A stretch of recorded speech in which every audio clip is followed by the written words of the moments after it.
Yo, what up? It's Fabrikss. You're watching an exclusive interview on LIVEXTRA.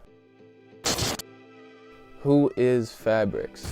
The whole Fabrikss thing kind of broke off from my clothing line, Identity Fabrikss. My whole life, well not my whole life, I've kind of just based everything around my clothes. What clothes can do for someone, the power behind clothing, the messages you can portray in clothing, things like that. So that's where I kind of broke off the word or name Fabrikss. So taking on that persona kind of gave me a new chance to build myself. Everyone knew me as Ralph Cartel. So starting Fabrikss kind of allowed me to build a whole different persona and start over, I guess you could say, and get my message out there that clothes are more than just clothes. They could change someone's personality, they could portray a message, or they could help someone kind of feel better about themselves or express themselves. That's kind of how I got into clothes. I was in a place where I was super distracted by popularity and things like that, trending brands. Like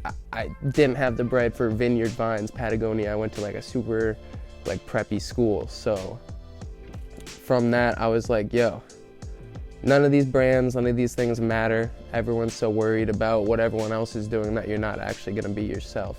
So that's where the whole thing identity came from, finding your identity, who you are.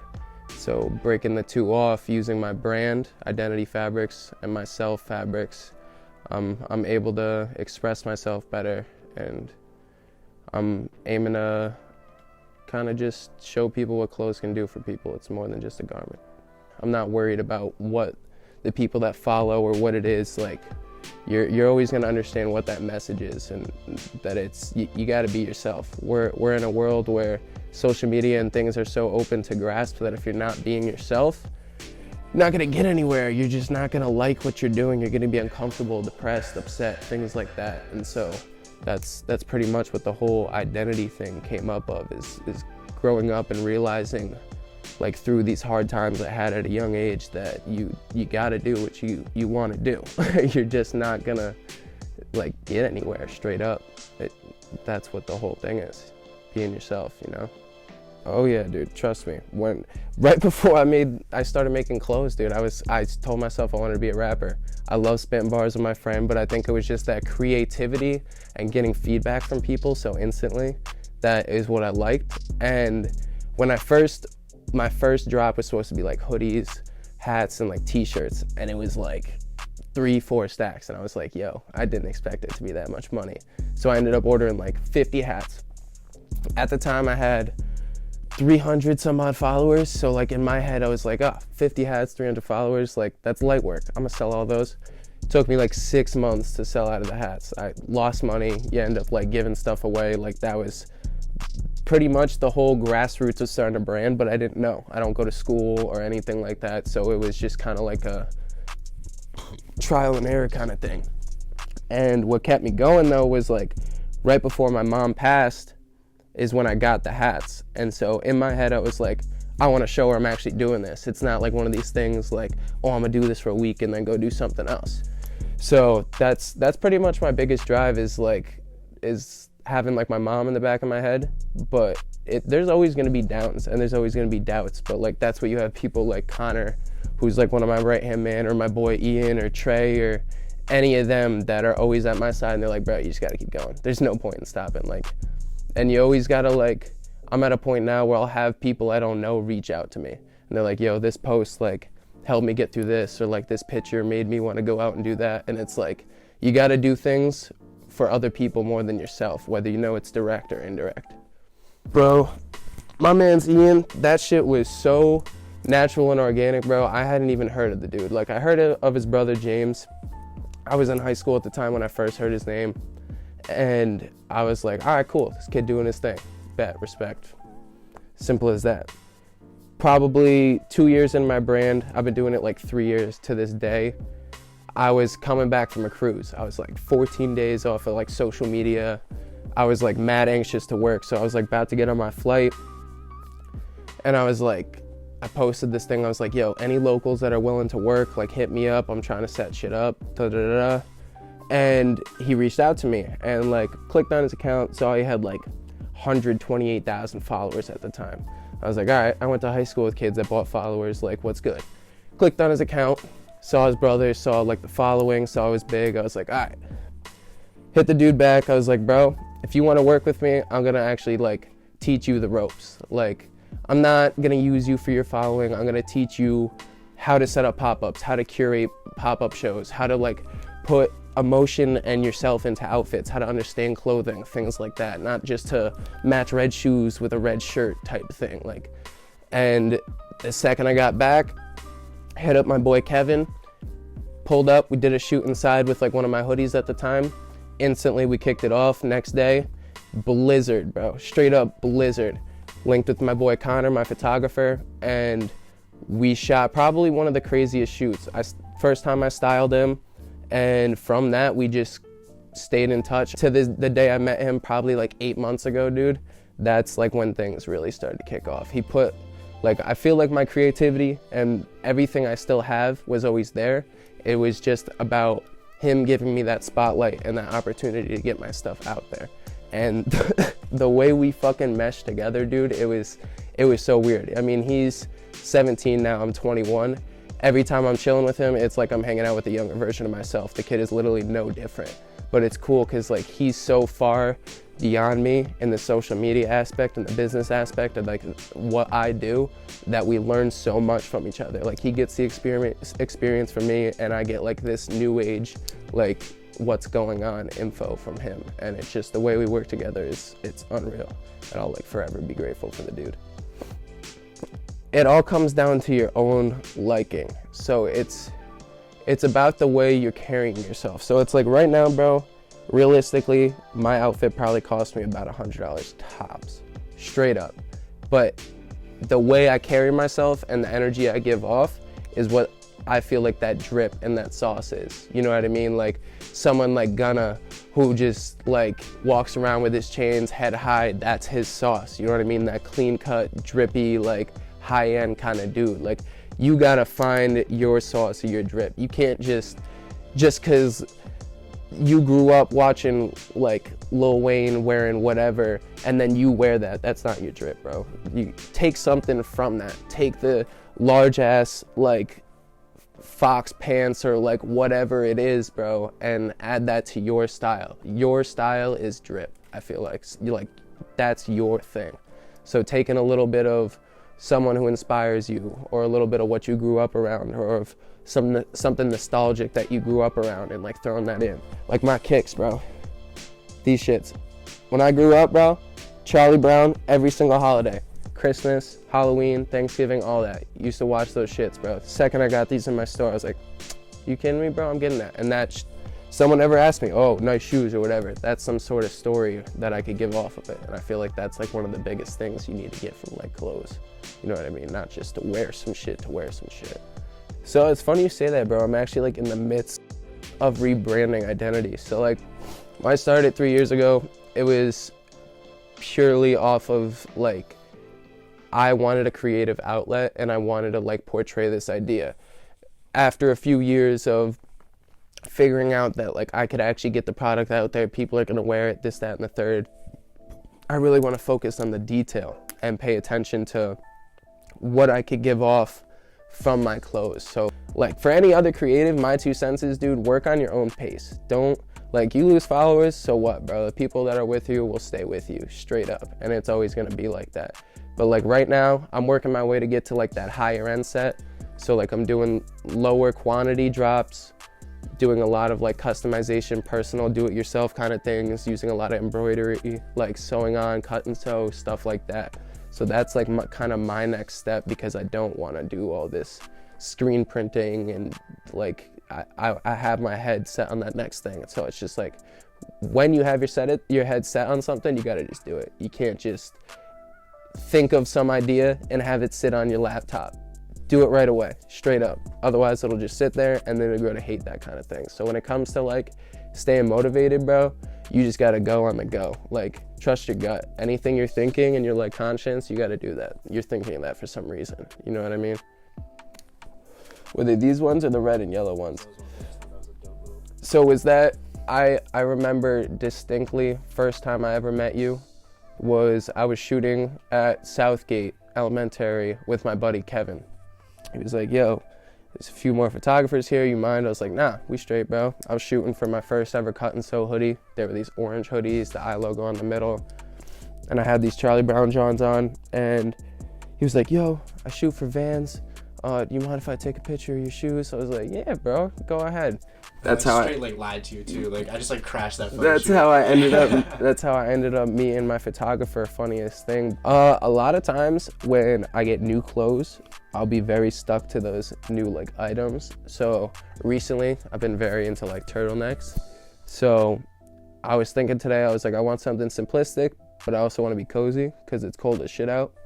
So first thing I put on was the cargos. I was like, all right, black, simple.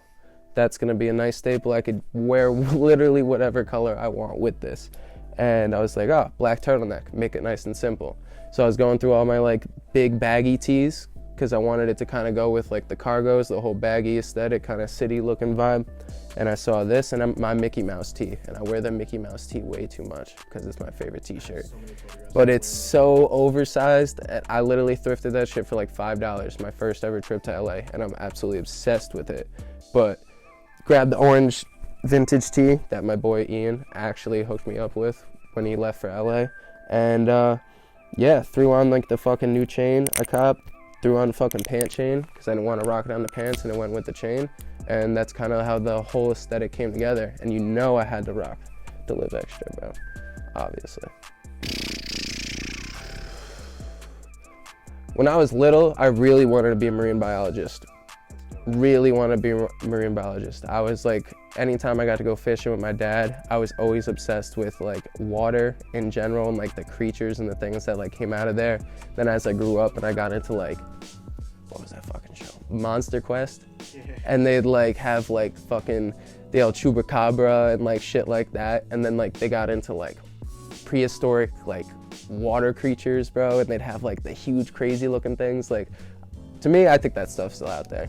Obviously, there's some crazy percent, 5% that we've only looked in the water, so that shit just always fascinated me. And as a marine biologist, I just pictured being in crystal clear water, having the scuba gear on, just looking at all these crazy ass fish. So that's probably only thing I could see myself doing, bro. With the mindset I got now, I'm so stuck on you gotta do what you have a passion for that I think that would probably be the only thing that I could see myself doing. I couldn't be pushing paper or any of that shit, bro. That's just not me. Favorite TV show growing up, I had a few. I was very into Pokemon. That was a lifestyle for me. I had the games, the trading cards. Went down to the city to get the rare Pokemon that you had to get from Nintendo World and shit like that. And then other than that, I liked Tom and Jerry big time. That's one of my by far favorite cartoons. I just remember always waking up before school and it would always be on channel 32. And then Flapjack, loved that show. Watching that shit now, bro, realizing how much more creepy that show is. Chowder, that was also another one of my favorite shows. That was pretty much it. Honestly, I watched a lot of the same stuff. If I liked it, I liked it, and that was pretty much it. I mean, I didn't mind, obviously I watched SpongeBob and all that shit. What was the one with the imaginary friends in the house? And they had Cheese, the weird ass dude. Friends for Imaginary Foster, whatever. That shit, yeah, dude. I fucked with that. I used to play the game on Cartoon Network's website. But that was back when you had to fucking plug your internet into the wall, bro. And that shit used to crash all the time. Literally. That shit. Xbox, bro. When I grew up, I played PlayStation 1. I never had a PlayStation 2. And then that's when my dad got me that original Xbox. And I used to play, first game I ever had was Tetris and Blinks. Blinks, you were this little cat and you had control of time. And you had to get through the map, but you would have to use pause time to get to certain spots before they disappeared and shit. Played Crash Bandicoot, Spyro. And then I never got into shooter games till I was in 7th, 8th grade. I deadass was just not into it. I liked Pokemon, Mario, that kind of shit, Nintendo games. But when I got to 6th grade, I played Halo 3 first, and that was the first ever game I got into. And like back then it was like you either played Halo or you played Modern Warfare, and that was it. You didn't play the both.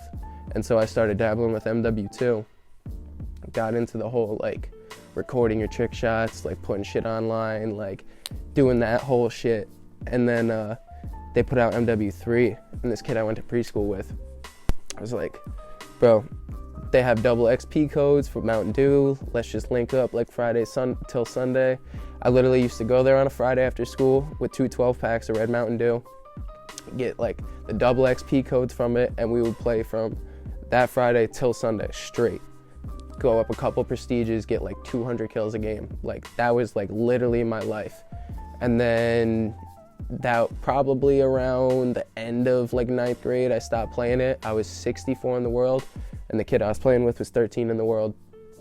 And then I started socializing, and I like met girls and learned what it was like to like go out and socialize, and gave up on video games at that point. But recently I've been really getting back into video games. Fortnite, big fan of the new COD. I don't like do the crazy games like play for achievements and shit like that. I just like playing with my buddies and shit. But I do want to tie my brand into gaming at some point, bro. Just because like the point gaming's at now, like I was saying earlier, everything is just starting to blow up and have a culture behind it.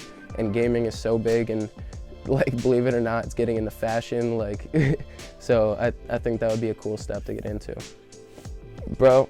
And I hate to say it, but like the second I realized that I liked something and I started doing something to take steps towards my goal, it almost seemed like life was easy. So up until that point, life's gonna be hard and you're gonna have bumps, but find that one thing that makes you happy no matter what it is. Whether it's knitting, collecting stamps, fucking collecting bottle caps, I don't know what it is. Find that passion and just go with it.